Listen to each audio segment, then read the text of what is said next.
In recent weeks, I've had several clients who were surprised to hear how long I wanted them to keep their child in a sleep sack. I decided this would be a good, shorty episode for you all. Today, I'm going to answer the question: when should I stop putting my child in a sleep sack? Hi, I'm Allison Egidi, a pediatric sleep and wellness coach and a mom of two. I love to help parents find solutions. This is How Long Till Bedtime.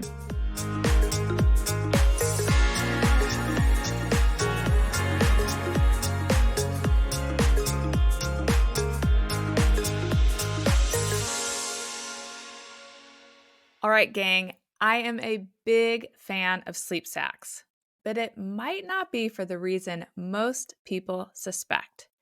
Yes, it's true that sleep sacks are safe, wearable blankets for our babies. But in all reality, I don't think sleep sacks actually help babies sleep better, per se.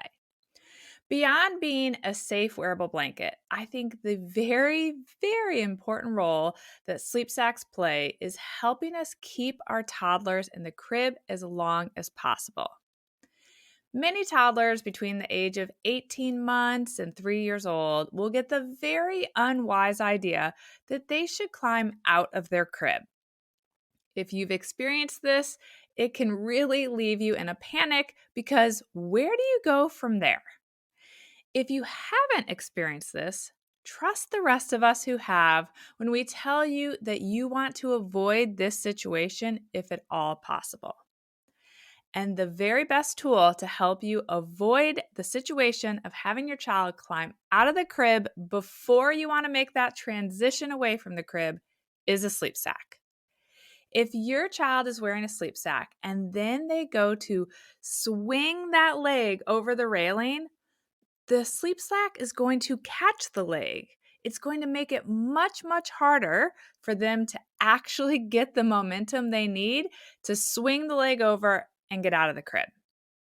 So, the answer to the question about when you should stop putting your child in a sleep sack is that you should ideally keep using the sleep sack until you transition your child out of the crib and into a bed. And I strongly recommend keeping your child in a crib until at least the age of 3 years old. If you aren't sure you want to keep your child in the crib that long, I highly recommend you listen to episode 26, where I share 5 myths about the crib to bed transition. All right, back to the sleep sack. The good news is that there are now several companies that make really long sleep sacks. Two of my favorites are the Wolino and the Kite sleep sack. I'll link to both of them in the show notes. A couple of things to keep in mind about sleep sacks. I do recommend that you transition your baby right from a swaddle into a sleep sack. That is if you are choosing to use a swaddle. By introducing the sleep sack early, your baby's going to think of the sleep sack like it's their pajamas, and they're going to have a strong association with that sleep sack and sleep. That way, they won't think much of it as they're getting older and you're still putting them in the sleep sack. I do want to note, though, that it's certainly not impossible to introduce a sleep sack to a toddler. I help people do it all the time, but you may meet some resistance that you could totally avoid if you go ahead and introduce a sleep sack during infancy.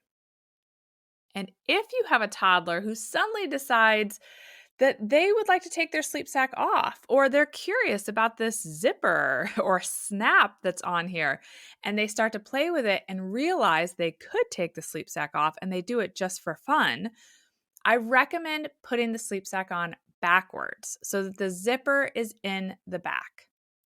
In this situation, I definitely like to recommend the Kite sleep sack because the neck and the armholes aren't too big. Because let me tell you, kids, they can shimmy out of a lot of things.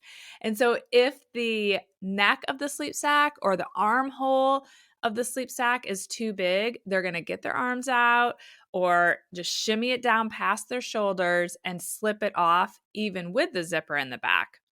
But with the Kite sleep sack, it's snug enough around the neck and the armholes that it's very hard for kids to shimmy out of it. And the way the zipper zips, if you turn it around and zip it on backwards, makes it very hard for the child to reach and unzip the zipper. So, highly recommend that one if you're dealing with that struggle. All right, there you have it. My advice is to keep your child in the sleep sack as long as they are in the crib.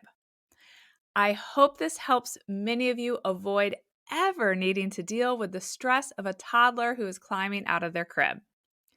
Thanks for listening today, and I hope you'll come back again next week. Bye for now. Thank you for listening to How Long Till Bedtime. To learn how we can work together to improve your child's sleep, please visit sleepandwellnesscoach.com.